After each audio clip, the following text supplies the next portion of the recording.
What's going on with everybody? Welcome to Movie Talks, the only percussion for all your movie news, movie reviews, and more. Episode 76. As usual, we'll still have The Boy and the Heron on our list.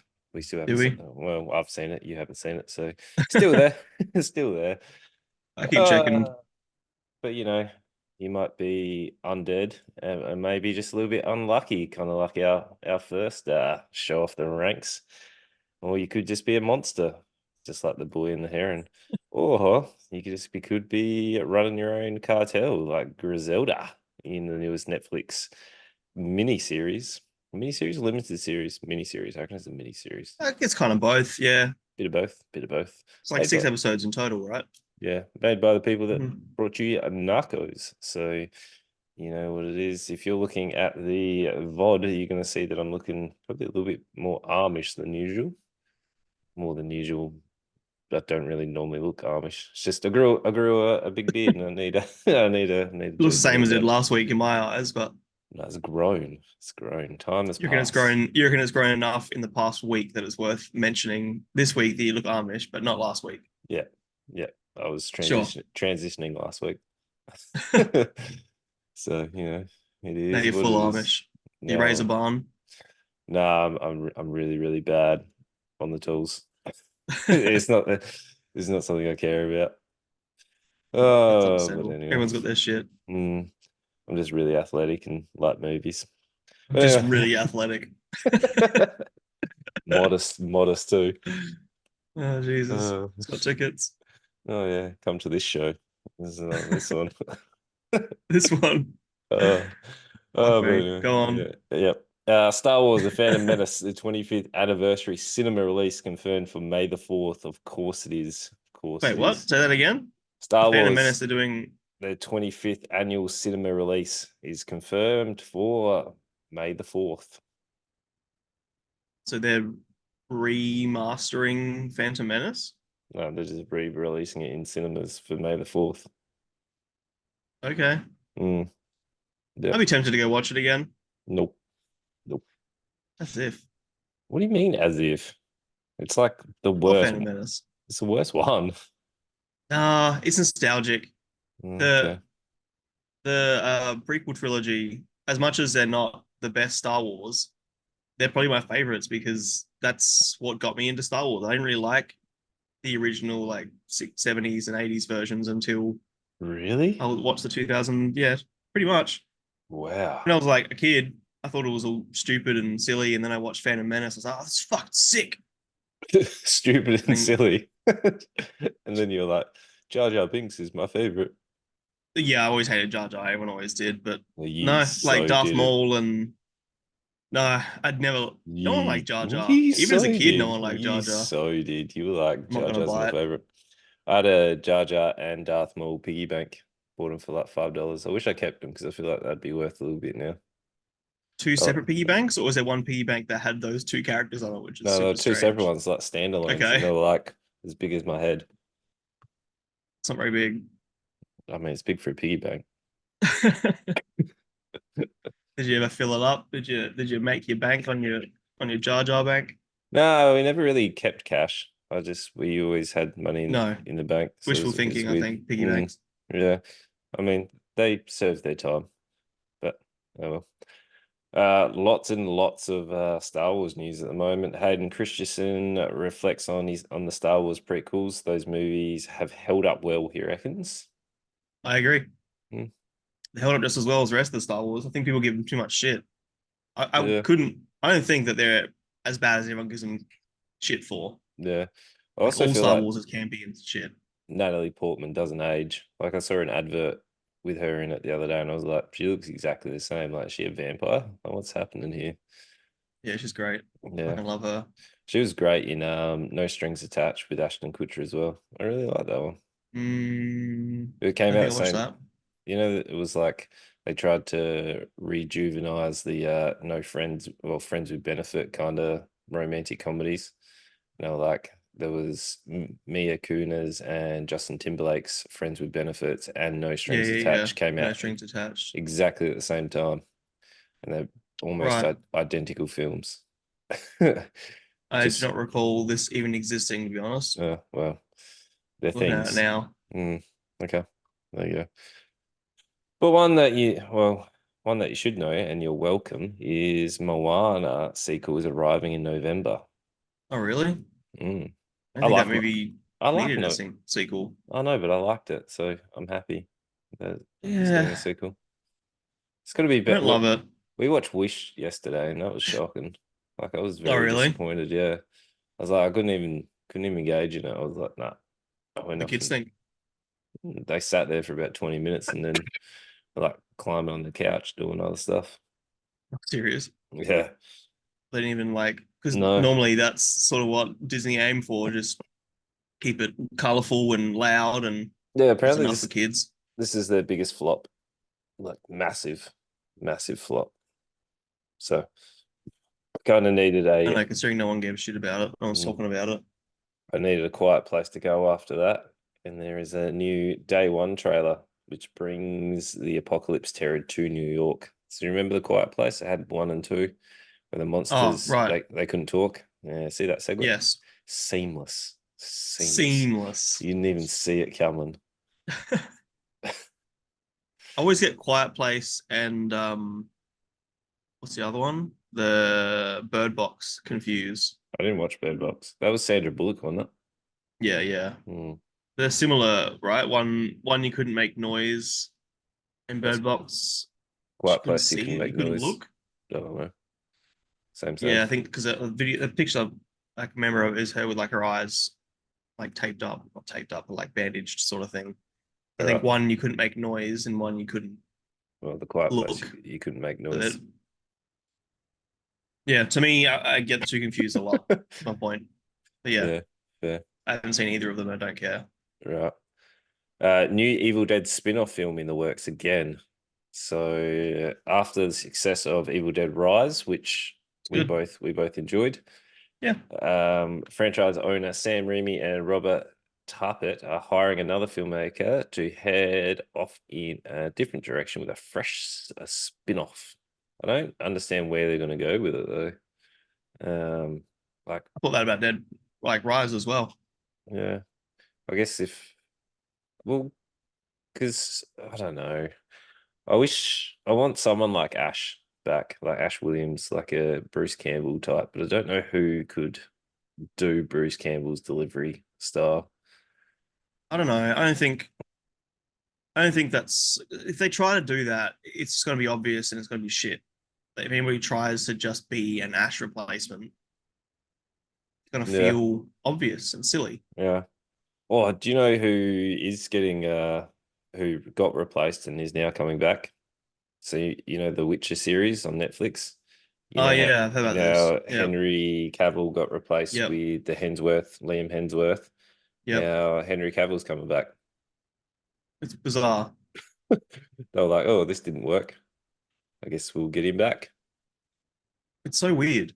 Like Yeah, who cut ties in the first place? Was he sacked or did he quit? I think it was like a mutual parting because he was like, "I want to go and do different things," or Okay. had something about. I think he's a big fan of the Witcher stuff, and they weren't quite Yeah, doing yeah, yeah. justice to it. So he got a little bit disgruntled, and then he left, and Because I heard a then lot of he shared a lot of ideas and stuff and would have a lot of creative input, whereas Hemsworth would have just rocked up, made his money and left. yeah, also a lot of backlash about it. People weren't happy. Of course not. Yeah, You replace the nerd who loves the series with just handsome man number two. yep, yep. I So understand the decision making behind that, but I don't know. I'm not part of it. I guess I don't really know. I haven't even watched it. And I'm Oh, not. I've haven't even played the Witcher series. oh, well, But I've nothing. played two and three, Mm-hmm. and I've seen season one, and it annoyed me that it was out of chronological order. Like they were telling Righto. three different timelines, all out of sync. Did me in. Yeah. I seen a little bit of two, but like it was good. I own three. Like I bought the PS5 Master Edition, whatever it is, and Mm. then installed it and then never played it because it's intimidating. It's big and it's Says the man a that lot of puts time. millions of hours into Fallout. Exactly. All right. Because it's comforting. Yeah, all right. Well, Let's move on to our first number movie series off the ranks. It is Undead Unluck. It is out on for us in Australia, Disney Plus. For everyone else, Stars. And I don't know where Stars is in the rest of the world, but it I doesn't think it's matter. Stars is still a Disney thing, right? Because when we initially got Disney Plus, it was just all like the Disney Channel bullshit and like their movies, and then Stars came out with it somehow, and that brought a lot across like all the sitcoms and everything else. Yeah, I know in America, Hulu's in with Disney as well. They got Hulu Stars and Disney all together. But Disney Star, formerly known as Star India, is an Indian media conglomerate owned by Disney India, which is the Indian regional subsidiary of the Walt Disney Company. So well, supposedly Star was an Indian subsidiary, gosh, all and right. now it isn't. Okay, sure. But it's a television network owned by Disney. There you Okay, go. okay. There you go. So Disney own it. Fair, fair, fair, fair. But this is the newest anime off the ranks in there, and it is about an unlucky girl meets an undead guy. The two work together. The two work together well with their super abilities, but discover a conspiracy involving superhumans. So Yep. this is one of those shows that is dialed to 11 in its action, humor, and it's So fucking ridiculous. yeah. It reminded me, if anyone's seen Gurren Lagann, it reminded me of that sort of like pacing as well. Like Oh you don't reckon? no, I don't think so. I felt like it was massive because like Gurren Lagann is like always to 11. Like you've got the Macho Yeah. Man, things are like going. There's over the top action. I Things think are Gurren pretty Lagann nuts. spent time setting things up. This straight away in the first episode was trying to get us to like feel heartfelt moments and trying to get us like that. The only thing I can say that it connects with Gurren Lagann for me is like the over sexualization. Okay. But besides that, like I felt like the pacing of this was just fucking nuts. Like straight away, we straight into there was no setup. There's no spending time with characters. There's no when we talk about plot writing, maybe this is more of an English thing when I used to teach English. But in plot writing, in a story arc, you want to start with life before, life during, and life after. And there was no life before in this. It just started straight away with our two characters meeting and then getting whisked off into chaos. Yeah. So this revolves around uh Fuko, but they just call her Unluck. So she gets Mhm. the name of Unluck because anyone who makes contact with her gets bouts of unluck, and the more Yep. contact you have with her, the more unlucky you get. She meets our main man, who's pretty much just called Undead, or gets called Andy as well, and he is a zombie that has ridiculous re-healing abilities. They call him a Yeah. zombie because he can like shoot his limbs off, he can regenerate, Yeah. he gets his head cut off. Like He there's uses he uses like cuts his own legs off and uses his legs as like jetpacks and boosts around with blood everywhere. it's like it's nuts. And to like normally you have a what is it, a sheath or whatever for the sword, like the one that stops the sword from cutting you to carry around. He just Yeah. puts it in his body. So he's like there's different points where he's got a sword in his arm, like for storage. Uh-huh. There's a sword through his traps into his body. Like Yeah. it's Sticking out his nuts. back. And most of the time he's naked. Like majority of the time he's naked, and they've got Yeah. this black square around, like obviously his It's like TV static around his junk. the whole time. But the overarching plot is Undead wants to die, and his best chance of dying is by using Unluck's ability to cause his death. So Yep. the more feelings that she has for someone, the more unlucky they get as well. So the more powerful that becomes. And the Yep. whole thing is about him trying to keep her alive from this big organization that is, they're called limiters. It was limiters or suppressors. I can't quite remember Um exactly which one, but uh, these are the people yeah, I that have forget. these people have abilities, And if you're in the organization, you're safe from being hunted. So you're hunting other people with similar abilities to you. And then the only way to get onto this organization is to kill the members and take their place. And that's the overarching plot. But it Sort of, is, yeah. well, that's what do you mean, sort of? Yeah, I mean, yeah. It's I'm just saying there's not much of a plot. That is the plot. There's eventually a plot. The first, because I messaged you after first episode, I'm like, do I have to watch more? Like nothing's happening. It's just insane action and insane scenes, and there's no story progression at all. But then you said no, you got to watch four, so I did, and look, it got better. Yeah. Credit where it's due. I actually started to enjoy it more. Like I had a great time. Like I was sitting there. So first two episodes are just absolute chaos where you just it's one event after the other. It's just action. Some ridiculousness happens, like he's either shooting his limbs off or there's Yeah, meteors or trucks flying. There's all sorts.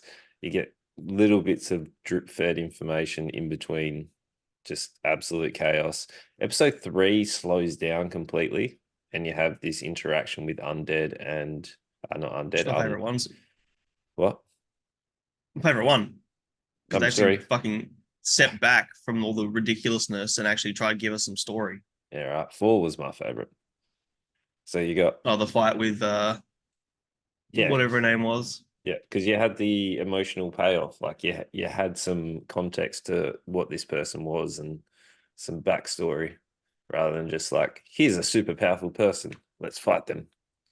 It was like Yeah, okay, that's there's it mm, felt like to me the writing was very similar to like fairy tale, where there's just like a power creep, right? They're fighting, they beat someone or they escape or whatever, and then they go to someone new, and then all these little plot conveniences happen, and then they think they're oh that we can't, and oh but you know what? I got the secret weapon that I can this thing that I can do, and now I can do it, and it's the perfect time to do it.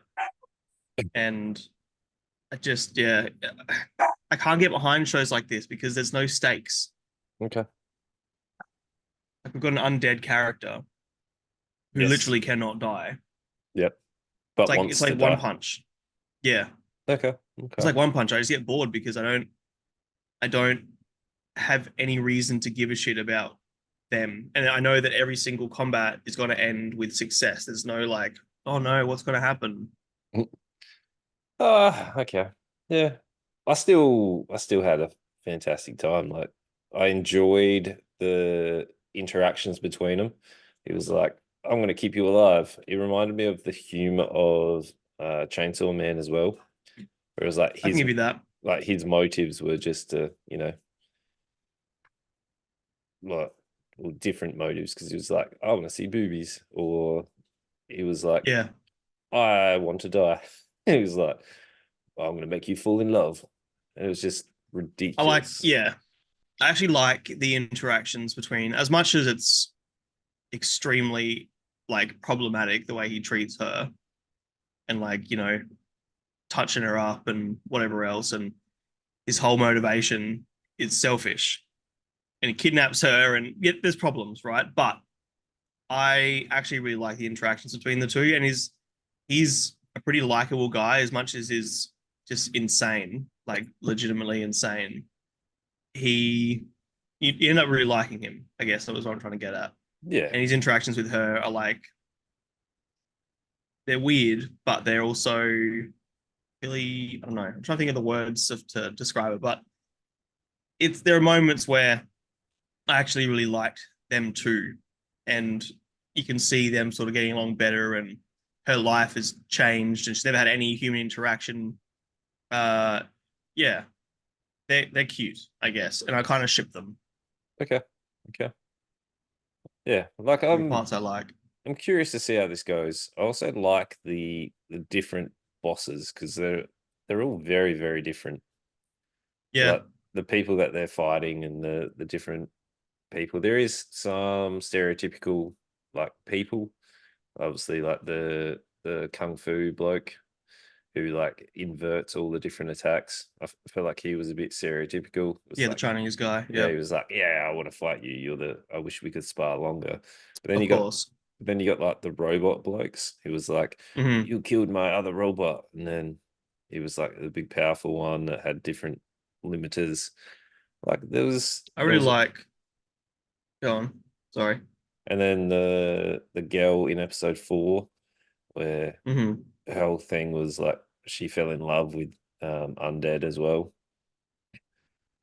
But there's Gina. yeah, Yeah, Gina. and she's able to walk on Yeah, water and forward invisible barriers. So there's enough like yeah. well variety in them. They're not just like I'm going to fight the next strongest person. He Hmm. he hits harder. I This really is like that all the powers are like something, unluck, undead. She was unchanged. I think that's a really cool concept of like powers and that everything exists to cancel something. Undead cancels death. Unluck cancels luck. Cancels change. Like I think that's really cool, and that world building is interesting, and to discover the different powers, like to see. It's kind of like when I used to love watching X-Men, as you see these characters come up, and you're like, oh, what's that power gonna be? okay.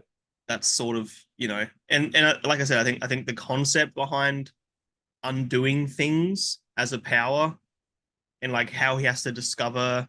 There's moments of like where it feels like Naruto, where we're watching characters like learn and adapt and try and figure out ways to overcome the bad guy, Yep. which I think is kind of cool rather than just action. Like I'm just going to be more powerful. There's like Yeah. actual some smarts behind it. Rather than power of friendship, he's my superpower. Yeah, Yeah. But yeah, the like power of anime on my side. it's fun. Yeah, it's fun. I'm interested to see if they can keep this up with like there's 24 episodes in this season. I don't know if it's a one season only, Wow. but there's 24. Just looking at the IMDb episode ratings, Yeah. the rest of them are pretty high. The lowest is a 7.7. There's a few nines in from Nines. Jesus. episode Oh 14, yeah. 14, 15, 14 to 18. 16. They're all in Wow. Wait. nines. So like I'm keen to see heaps more of it and see how it unfolds. You're not. It's it's easy enough that I could just chuck it on. Yeah. We'll see. I may or may not, but like I was when I watched episode 3 or 4, I think 3, I was like cooking and stuff. Whereas normally when I watch things, I want to be watching things. Right. Right. Fair. But yeah, it's pretty easy to consume for sure. And What there are would you elements I like. Like it got better and better. okay. Yeah. I'm glad you stuck with it. What would you give it though? I don't know. I'm like initially I was like, this is like a one and a half, and then as the episodes went on, I liked it more. I probably still like a two and a half. Oh, I don't okay. think it's quite good yet. I wouldn't put it in the good category yet. In what I'm because the story writing's for me kind of shit, but it's a kind of show that doesn't give you a bunch of exposition to begin with. You sort of learn as it goes, Mhm. and I'm not against that. I just kind of wanted more. And I wanted to know more what was going on because the first episode, I fucking hated the first episode. It was fun as you keep saying, but it's not like there's no substance to it at all. But as it went on, I enjoyed it more. So I don't know. For me, like a two and a half at the moment. Right. All right. I had a great time. I thoroughly enjoyed it. I was annoyed that I had to stop watching to make sure that I was able to watch the other two shows because they're Sure. they're a bit lengthy and like this week was pretty hectic. So I was annoyed that I had to stop watching. I'm at the end of episode 5 now, and Okay. I'm going to definitely be watching more of this. So I'm going to take you at 2.5 and add 2 to it and make it a 4.5. Four and a half. Yeah, right. Yeah, I had a great time. I was like, I'm glad. this is fantastic. I laughed. I laughed. I liked the action. The action was good. I think the actual choreography of the fights was pretty good as well. Like Yeah. they weren't super drawn out. They were pretty good. It wasn't just like silhouettes to one like massive attack win. It was always like there was a build up to it. Him trying to work it Hmm. out. Like I really enjoyed Undead trying to work out how to beat these people. Like the Yeah, that's cool. first time you meet the two limiters or whatever they're called from the organization. Whereas Yeah, like Union, whatever. yeah, so like when he hit him, he was like, "Oh, you can't hold your power," and that's when he can attack. Like there was all the different things, and the other bloke was like, every time he attacks, it's the actual opposite. So he's like inverting everything. Yeah. I liked it. It was like, oh, Yeah. okay, this is how you got to overcome it. I had a good time. I had a really good time. There's a good variation with the powers as well. Yeah, yeah, that was good. That I was think I good. will watch more, but it'll be like I'll be very critical the next few episodes, and it's going to really decide whether or not I want to watch more. Okay, How much is on right. Disney already? Very, very good question. I don't know. I feel like That's fine. there's quite a few Sure. because well, Stars is I don't know. I feel like Stars is where it's coming from. Might not be. No idea. Could be wrong. Because it's adult animation for sure. Oh yeah, it's definitely one of those high ones. I got it here. It's even listed under adult All right. animation. It is 9 out currently. Okay. Yeah, Yeah. yeah, it's Yeah. pretty good, pretty I good. reckon I'd recommend it as well. Even though it's a 2.5 for me, I think it's yeah, like you said, there's elements of Naruto, there's elements of Chainsaw Man. Yeah, there's some fun to it. I want the story writing to be better. Yeah, yeah, yeah. But we'll see what happens. All right. Well, we're about to move on to Monster, which is your pick of this week. You've been sitting on this for Sure a is. while, and you've Yep. been very excited. And I'm interested to see your take on this one. I'm interested to see your take too. We'll see. We'll see. Yeah. All right, Monster time. Kick this off because I need you to pump this. Sure. So Monster, um, Hirazaku Koreda. Obviously, I pronounced that wrong, but he's done Sounded good. a few like a few good. People say he's like the best live action Japanese director right now. Shoplifters is one of his big ones, which I haven't seen. Um, and Nobody Knows, I think, which has the same boy as this one. Like Father, A two like of his Son. like, huh? He's done Like like Father, Like Father, like Son. Son. Oh, yep, yep.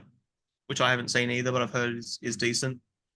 Um, but yeah, I've heard really good things at this director. I haven't watched a lot of his content because I got to admit I don't watch a lot of Japanese live action. So when this came out and was winning, this won best screenplay at the Cannes Film Festival last year, and it came to Adelaide Film Festival. I was going to go watch it, but didn't make time. So when it was finally available to watch online, I thought, fuck it, let's go. So this is I'll read out the little synopsis anyway, and I'll get into it. So when her young son Minato starts to behave strangely, his mother feels that there is something wrong. Discovering that a teacher is responsible, she storms into the school, demanding to know what's going on. But as the story unfolds through the eyes of a mother, teacher, and child, the truth gradually emerges. This film is told rather than being told chronologically, and rather than it's reminds me a little bit of Pulp Fiction, I guess, where it's told through perspectives. So we're watching the story unfold, and as it reaches a certain point, which we'll get to, it sort of restarts, and we see the story again through somebody else's perspective. So there's like three perspectives. So the first perspective is all from the mother, Minato's mum. She's a single mum. The father died. They say how I forget, No, it was but just the father died. yeah. So father's not around. She's a single mum looking after this boy. She's a pretty like involved mother. She's they have a pretty good relationship, and he starts to act strange. He has like injuries. He jumps out of a car. He's like out in the woods on his own, like a bit all these strange behaviors, and you're like, what the fuck's going on? Like real And creepy too. It's like, well, yeah, what is happening with this kid? I had to look up like, is this a horror? What's going to happen here? Um, and then as that section goes on, the boy blames the teacher, Mr. Hori, and then she goes to the school and starts like talking to the principal and talking to the other leaders of the school and whatever, and it's just a wall of bureaucracy. They're like literally reading off pieces of paper what they can or can't say, Yeah. like, They and she's make like, are you you human? they make you hate the school, don't they? Like Yeah. it's And crazy. I've heard that you know one thing that I can appreciate with this is I think you can connect and resonate with a lot of it, even being from Western society. But I think a lot of it is a commentary on like Japanese culture in general, and like all the way different ways they apologize, and there's a lot of like that systemic sort of bureaucracy as well that she has to and it's frustrating. You end up getting really upset with her because they're not fucking listening to anything, and they're not treating her like a human. There's no compassion. So then, what do you want to say? If you haven't watched this and you want to have any interest in watching it, please do. It's better as a first hand experience. But I'm going to keep going with the story because I think it's worth exploring all three before we get into it. I found the shift Um, in perspective so jarring. it doesn't hold your hand with it. No, I was like, after being invested in what's happening with the kid and the mum, and then it Mm-hmm. switches perspective. I was like, what is happening here? It was like a full Yeah, reset. I didn't and when like it to begin with. yeah, I thought you'd feel like that. And when it goes back the first time, you sort of you've got to piece it together that it's gone back in time. Where you starts the story all of a sudden just flips to watching Mr. Hori, and you're like, what the fuck's happening? And then you sort of see that the way that he interacts with his partner and stuff, and the way that they're talking about certain events. Like there's certain events like a hostess bar burning down and stuff. There's these certain like canon events that happen in the story that help in recognizing when we've gone back in time. I also I think don't it's know quite what clever. I don't really understand what the hostess bars are in Japan though. Is it like a companion bar? Is it like they Yeah, are they frowned upon, or is it like they what's the are, they are? because sexual behavior is sort of frowned upon in general in Japan, and you don't go there to have sex, but you go there for companionship. You're paying someone to be your friend and to treat you nicely, and I think Okay. that Japan looks down on that. Right.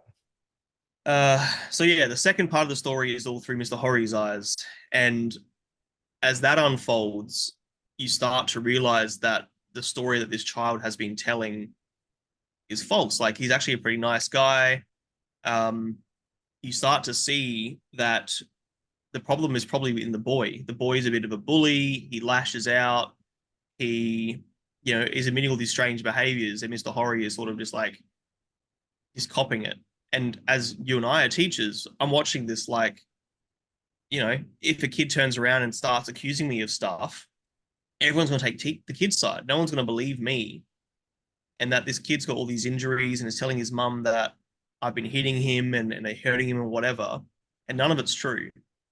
And then you start to believe him, and you're like, where do I stand now? Because the whole first section, he's the bad guy, and then in the whole second section, the boy becomes the problem, more or less, and you start to like, where the fuck's the truth? It's not until the third act. It's not really a third act, but the third Perspective. section. Yeah, the third perspective, nice. Which is probably it's like probably what, an hour, just under. It's nearly like the second half of the film. They're about 40-ish minutes each, roughly. Okay, I Some feel like the some last one some was give or longer, but I take. didn't really pay attention. Yeah, okay. Um, so the last one's all through the boy's perspective, and this is where the story actually starts to give you answers, and you sort of understand where everything's coming from. So again, if you haven't seen it, please watch it. But I'm gonna get into the end because it's where yeah, we have to discuss all three before we can start talking about what we thought of it and the themes and the plots and The stuff. third perspective reminded me of the Back to the Future, like the first one. You know, when Marty is like retracing his steps and he's seeing everything unfold. That's what it Yeah, reminded me of. Like you're seeing everything all come into place. It was like, yeah. oh, that's what happened. And you're piecing every little section together, and you can Mm. see why this won best screenplay because it's the writing is really, really fucking clever. So the third part is all through the perspective of the child, who so far has just sort of been, uh, what do you call it? It's sort of a plot device in the first two stories, or first two perspectives. But in this one, we see him form this relationship with this other little lad. Uh, and this other little boy he gets bullied, which supposedly is a big thing in Japan. Like there's a lot of bullying happening in schools and stuff. So I think, again, this is like a, Japanese sort of commentary. Uh, and yeah, we see Minato, he doesn't want to be friends with this kid at school because then he'll be subject to bullying as well. And even by not involving himself in the bullying, he starts to get bullied anyway. So then we start to see all these things. So when he does get hit in the nose and he blames Mr. Hori for hitting him, um, he was in fact like lashing out in a classroom, which turns out from his Hori's perspective, he was just going crazy and kicking shit and whatever, but he was actually reacting to his friend being bullied. And Mr. Hori does come in and like accidentally hits him in the nose, where the story that Minato tells his mum is his teacher has been abusing me. And we start to see all these pieces get put together. And as the third perspective is told, we start to see this connection between these two boys. And it's all quite beautiful because it's intentionally done in a way that we have no idea how close these two boys are because Minato through the whole story wants no one to know that. It's not until we see his perspective that we see the connection between these two lads and how close they've become. Um, there's also this constant commentary of I have a pig's brain, Yeah, I didn't and really get the whole pig's brain reference thing. Eh? yeah, it's a softness. Like in Japan, even here, Mr. Hori say at one point, like, do you want to be a man or not? Like, Yeah, I call was yourself a like, man, sort of thing. so you can't make those comments, bro. You can in So Japan, I was like, well, all yeah, right. for sure. And like that's where that pig brain comes in. Like, yeah, you're soft. You're not a man. You're not a human because you're too submissive and whatever. So that's where I guess So I'm pig brain. My dad says I have a pig brain. His dad is trying to abuse the pig brain out of him, abuse the softness out of him. Anyways, I'm cured. My dad's cured me. And then he comes out and tells his friend and whatever, and his dad abuses him more. Mm. Um, so as it unfolds, we see them form their connection, and we actually see that because they're at an age where they're starting to, they're reaching puberty. They're starting to discover who they like and who they don't like, and romantic interests. And we start to see that maybe one or maybe both, especially Minato, is starting to have feelings for this other boy, which obviously again in Japan is not as accepted as in Western culture right now. And made me think if the pig brain was actually like a sexuality thing, but I don't think so because I don't think the other boy would have been open about it with his dad or anything. Um, anyway, at the end of the movie or the end of each act, each perspective, there's a monsoon sort of thing, and the boys had their own little hideaway, which is like an old rail cart out on the side of a mountain, side of a hill, and there was a bit of a landslide or a mud slide, or whatever you fucking want to call it.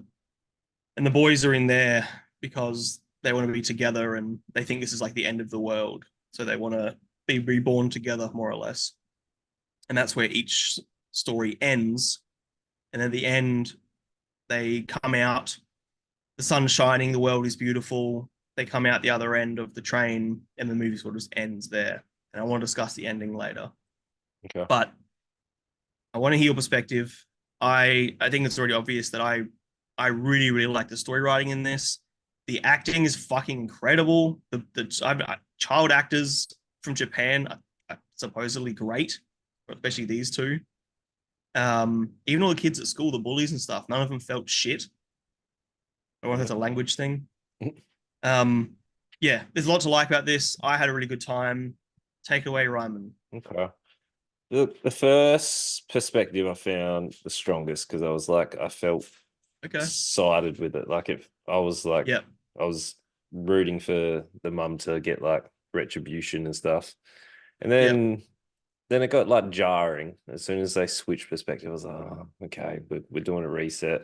I didn't like it. Yep. Like, was it Barbarian did that as well when they switched to like Justin Long doing Sure. the rest of Yeah. it? I Yeah. was Yeah. like, I don't really like that because it's like I'm invested. I've just spent like 40 odd minutes with this family, like getting nothing. It felt like a real mystery. And then Definitely. the second like through the teacher's perspective, did like how it was feeding some and I was putting connections together, but I was like, I don't really like this. I don't really understand where we're going to go.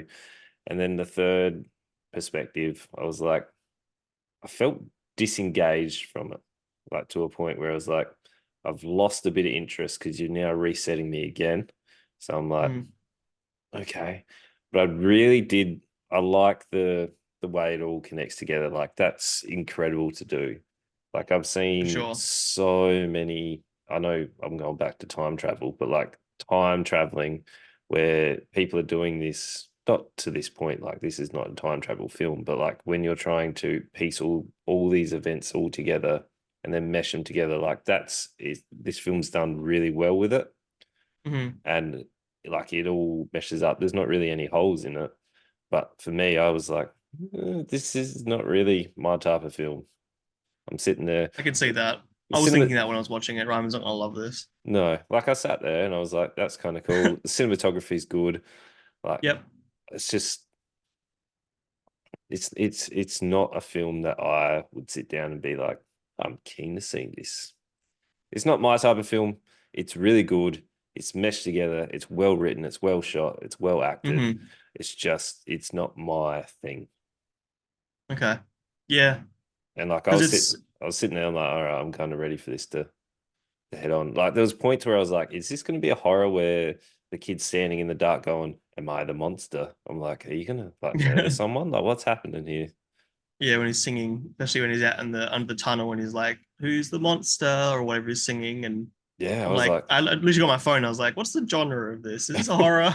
like I honestly thought he was gonna like murder someone. I thought that was all of Yeah, a or sudden become a monster or something. the boys were going to team up and murder the bullies or something. Mm, I had no idea where it was going. It's too much. yeah, which does raise the question, like, why is it called monster? What's the monster here? Do you have Too much any insight on what you consider the monster to be? symbolism. Symbolism is the monster. Yeah, there's far too much of it. I was like, I don't. This is too much to watch on a Saturday morning. Fair. I watched it So on a Saturday night. I was so invested because you're right, the first act feels really long because there's no answers. It's just like, what the fuck is happening? But I love that because the whole movie, like an underlying theme is like melancholy and isolation. Like all three of our characters are going through it in some way, and like just their life sucks. Like they're there's a sorrow around all of our main characters, and yet we no like I think that to make us feel to isolate each three of those stories, but to make us understand all three perspectives. Yeah, I don't know. I love it. I oh think yeah, I think the monster to me is love. okay. Like all three of them just want, the mum loves the boy and is doing everything she can for him. The teacher, Mr. Horry, like loves his job. Obviously has his girlfriend who leaves him as well. All that ends and he wants to kill himself. And this young boy, like he's formed a stronger connection with this other isolated child than he has with pretty much anyone. Like he's more honest with him than he is with his mum. And we start to see him develop feelings for this other boy. And like Right. all three of those are all three of these perspectives are ruined by love, and their life would be not better, but their life wouldn't be as painful without love. I think love is the monster. Right. Or is perspective the monster? Mm. How so? as in everyone's got a different perspective, and you don't know what is real, Yeah, and it's your perspective. you don't know what's So going on in other people's lives, and you could be the monster, and you don't even know it. yeah, Symbolism. Take that Sunday morning. symbolism. That's why I love this sort of movie because, again, this is the kind of movie that you're gonna watch, or I'm gonna watch, Yep. and think about a lot, and be reflecting on. And I think I need to rewatch it. It's kind of like Pulp Fiction. The first time you watch it, it's sort of just events happening. It's not until towards the end that you start to piece together an order. I think Mm, in rewatching it becomes better. I think this is the movie that watching it again is going to give me more insight to what's happening. And it's okay. like Saltburn. My second watch of Saltburn was fantastic because I knew exactly what was happening in the minds of the characters rather than being confused. Right, right. Not gonna happen for me. It's not happening. To get to the end, when the landslide happens and the boys get out of the train and they're running through the, through the jungle forest, whatever, and it's Mm, all sunshine and rainbows. How did you read that? I don't Like, know. what do you That think happened? felt like they were free. They went through a near-death experience, and they were like, "We're free. All our things are now buried, and we can be us." That's how I read it. Also, Japan is visually stunning for Oh, shooting. I was like absolutely. looking at the scenery, going, "Okay, I get it. I get it Yeah, now." Yeah. totally. Mm. I actually think that the boys died at the end You reckon? in the landslide because throughout the whole movie they're talking about rebirth and they're talking about like reincarnation and who I'll come back as and if I'm Okay. still human, all of that stuff. That to me is foreshadowing to leave for a movie written so tightly as this to consistently remind us and foreshadow death and rebirth for no characters to die. I think is a bit would be a bit unusual for something as well written and as tidy as this. I Okay. also think that at the end where they get out and they're running through because before the during the landslide that their path is blocked, the thing falls down, the tree and whatever. That's not there anymore when they get out. And I think that that's them being reborn. I actually think that the boys both died in that train at the end of the film. Well, there you go. That's how I read it because the look on the faces as well of Mr. Horry and the mum when they open up the top of the train. Um, yeah, that environment at the end doesn't look like the kind of environment that was destroyed by a monsoon. Okay. So yeah, I think the boys died and that they've been that's their rebirth, you know, in some way, which makes it even tougher.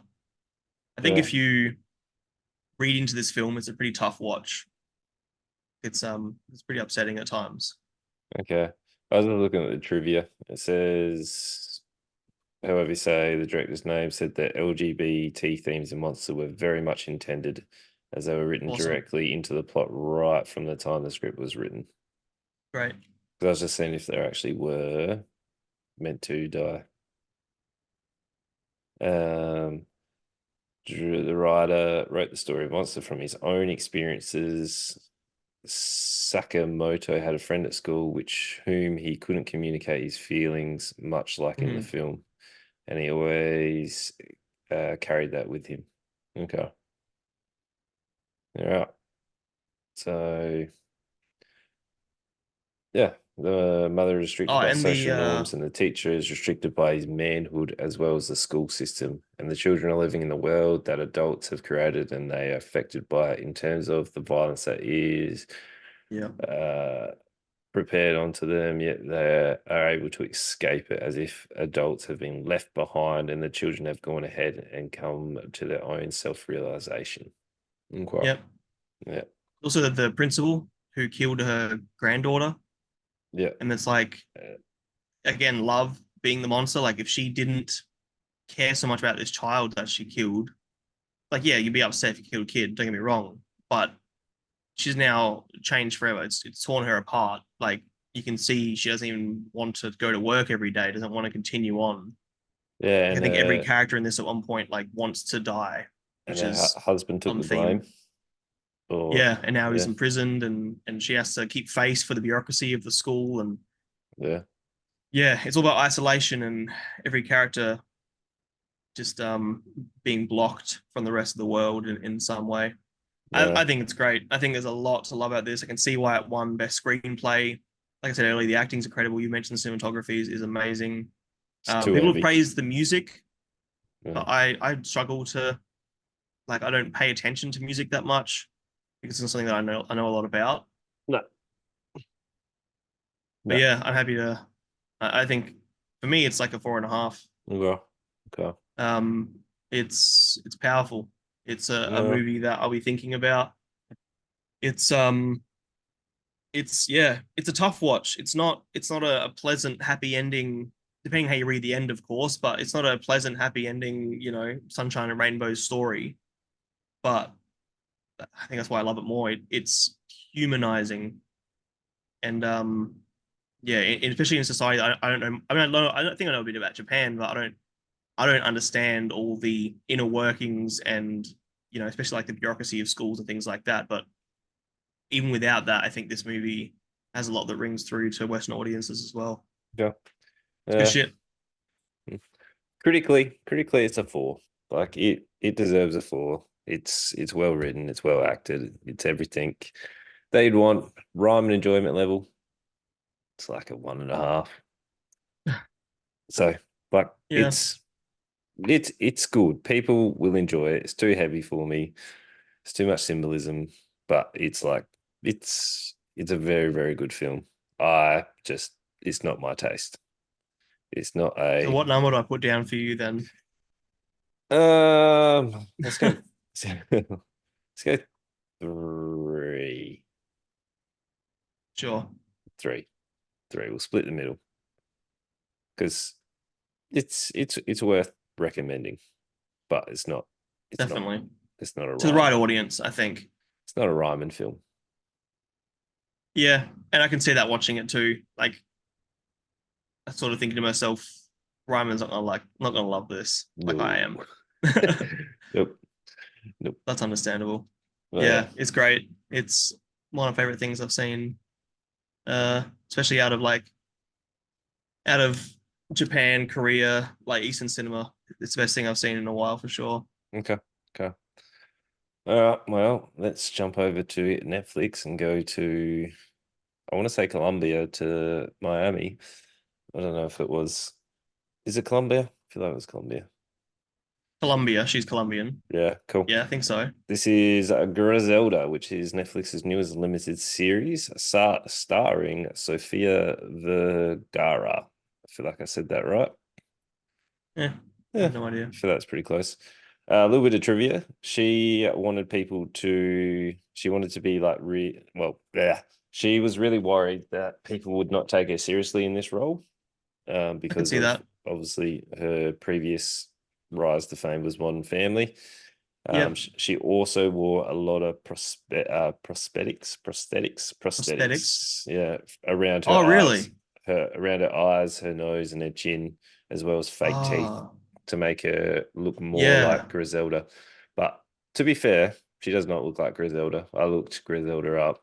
Oh, really? Yeah, Sophia's far too attractive to look like Griselda. All right. Yeah. Yeah, I I didn't recognize it. Last week you said to me, "Oh, that's what's the name from Modern Family." I'm like, "No, it's not." Hmm. And even when I started watching this, I got my phone out and had a look. And look, I did not think it was her. There are moments where you can tell it's her, but well, I didn't realize she did prosthetics and stuff. That's cool. I'm glad. Yeah. Yeah. I also looked up the true story of Griselda Blanchio, and that will come into play little bit later. But Okay. this is Yep. Don't mention too much because I want to watch the rest. okay. Yep. So there's 6 episodes. It's a limited series. This is Mhm. fleeing from Melania. I don't know if I say that right. To Miami, Griselda Blanchio creates one of the most ruthless cartels in history. So Medellin. Matt, yeah, I was never going to say that Medellin. right. So, Yeah, Colombia. yep. So this is telling, obviously, revolving around Griselda, and this is made by the people that made Narcos. So it Hmm. does have a very Narcos feel to it. Definitely. And we follow Griselda's, well, her life in Colombia to the point where she escapes across, well, leaves to Miami with her three sons and they call it a key, don't they? A key of Yeah, coke. Kilo. Yeah. So she's got Yeah. a kilo of uncut, pure Colombian coke, which she's going to use that to obviously boost her life and her standing. And then it's revolving. The three episodes that we've seen is all about her trying to get contacts with the Miami players and her navigating the very dangerous underworld of the Miami drug syndicate because Hmm. people that are doing this is not they're not overly nice or trustworthy people. They're all in it No, and for especially themselves. as a woman. Coming into a very male dominated realm. Like literally 100%. Like every single person we see in every single drug scene is a man or either a prostitute or arm candy, really. Yeah, Just yeah, work twice as hard because she has a vagina. yeah. So her coming across, I quite liked Sophia in this role. I thought Yeah, it was a good did great. contrast. Hmm. The only thing that I didn't like about it is Griselda in the true story. She's a psycho. She is Oh, a really? psycho. Yeah. Because Okay. you remember in Narcos how they made Pablo Escobar quite likable at the beginning? It was like his Yeah, they rise to fame. glorify him. They Uh-huh. glorified him, but then they also were like, by the end of it, you were like, okay, he's quite sadistic. Like he's not I haven't watched all of Narcos, but okay. Well, they do by the second season, you were like Pablo Escobar's he's a psycho. Like he will go to no ends to like make things work to like it yeah, doesn't yeah. matter. And like Breaking Bad. yeah, but like Griselda is she's involved like the true story in like almost 230 to 260 murders. Like she Yeah, like the true story is she and her assassins just killed anybody without like care of no repercussions. shit. Okay. Whereas in Like this, they really make her like, she's oh, she too hates killing people. She really doesn't like it. You can tell how much it's hurting her. But no, yeah, yeah, like she's meant to be quite I feel like vindictive is the right word. Because like sure. look Ruthless. reading her backstory, like at 7 or something, or like at a young age, she was involved in like kidnapping a 7-year-old and ended up murdering Oh, no shit. like like very traumatic upbringing. And like obviously in our episodes we see she murdered her husband. She was married a couple of times. The first husband I can't remember if she murdered. The second one was the one that was like she was in debt, had the kids, and then to get out of debt was like, I need you to go sleep with my brother because he's got a thing with before you, murders Mhm. him. And then that's where she has to like escape from that dangerous situation. But I also never really felt like she was in danger. Like these drug lords, yes, they have a presence, but I never really felt like I always felt like she was going to get out of it. Yeah, 100%. 100%. I probably won't feel like that towards the end because I don't know if she lives or if she goes to prison. I don't know much about the ending, Yeah, but I can definitely, yeah, she feels invincible so far. yeah. Definitely. Like I read ahead, so I know where it's going to happen because I was like, I want Sure. to see how if this is a super realistic portrayal. Apparently, like they've done really well with telling the story. I just feel like they haven't got her like ruthlessness across. There is a Okay. moment where you first when the what's it double screw back thing happens where she was first trying to sell the coke and then the bloke like steals it from her with the gun and then she like beats him with the baseball bat. I was Yeah, like, yeah, yeah. that's the moment that I was like, okay, she's gonna be ruthless, but then she's just really likable. Yeah, yeah, I can see that. I was like, oh, okay, she's I wanted her, you're right. I wanted her to be more, I keep thinking Breaking Bad, obviously. I want her to be more fucking like Walt, just fuck everyone. I want to be powerful. I want to be rich. yeah, Whereas she like, especially initially, she's like putting her sons first and like, oh, I don't want to sell coke. I just want to do enough so I can get us a new house and give us a new life. Whereas that probably wasn't accurate. She probably went there very clearly with the intent of Mm, becoming a drug lord. yeah, but like she's pretty crafty. Like Very. the smuggling, getting the girls in and getting the Yep. cocaine in the bras Yep. and the lingerie and stuff. Very, very crafty. Apparently she was like very, very clever and Hmm. ruthless. So, but I love seeing the woman's perspective, because men think a certain way, especially when like no men would have thought about using a bunch of prostitutes mm, and putting coke in their bras. I mean, probably, but she escalated that. I love seeing, you know, powerful women in stories like this. But, when there's also a quote unquote powerful woman in the police who's, constantly fighting for her rights as well as a woman, it becomes a bit too much. Like, yes, feminism. I think it's important to talk about feminism, and obviously, I'm a feminist. I don't think we should be shutting down these stories. But when every scene is about feminism in some way, I'm like, well, okay, that's an interesting theme, but can you give us some more themes and also make her a bad guy? She, at the end of the yeah, day, she's a fucking bad guy. yeah. Just Sorry, show her as a bad I guy. just found it now. So she, at the age of 11, she and some kids kidnapped a young boy from a rich family, demanded the ransom. When the boy's family refused to pay, Griselda shot and killed the boy. No shit. So like, just ruthless. Yeah. So why isn't that character apparent? Because there's no way that we would assume that this character we've seen for the past 3 episodes has killed a child at 11. Like, No. that's not the person we're seeing at all. Makes me Yeah. like it less now that you tell me all that for sure. Okay. Because she could have been fucking awesome. Yeah. I don't know if it's just like like if they're doing what they did with Pablo and like glorifying to then see the downfall. Like you see the rise, you're brooding for the character and then you see it. I don't It's know if tough when you're that's telling stories like this because you can't give us a character that we can't side with. hmm, That's why Walter White works so well because you spend so much time liking him that when he does bad things, you still question yourself whether you like him or not. If in 6 episodes we're following this one character who we dislike from the beginning, it'd be a tough watch. yeah.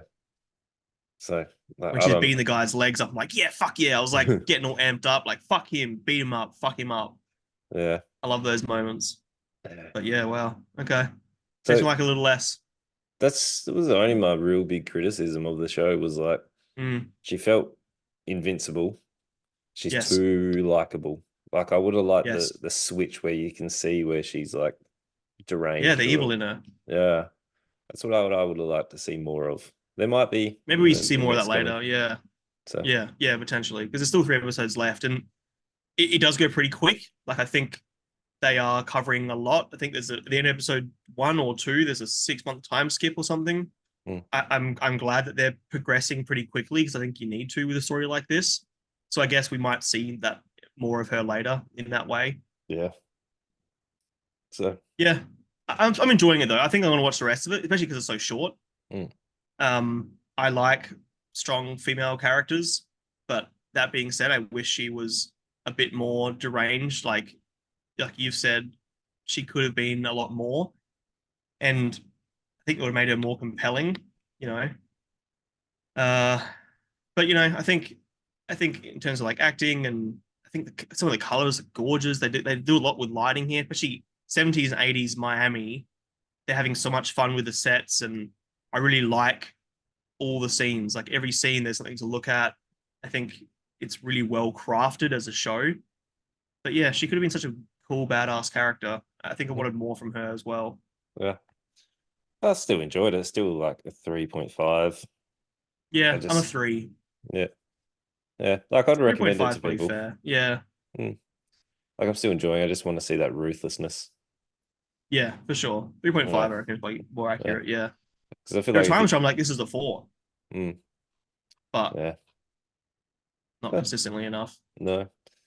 Oh well. Still good. Still good. Hopefully that comes in. Yeah.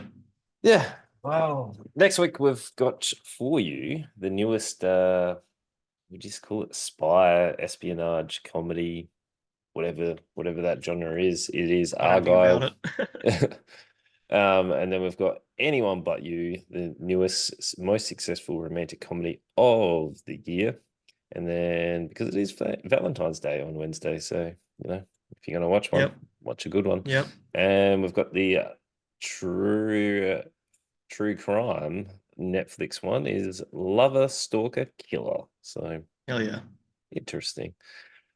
Yeah. So all we do ask is that if you're listening to us on Spotify, give us that 5-star rating. Otherwise, you're watching on YouTube, hit that like, hit the bell, and tell your Tell your friends. friends. Tell Tell your them all. Tell them friends. all. Tell one. Tell Find them your all. friends and tell them. And we'll see you guys next time. Love yous. Bye.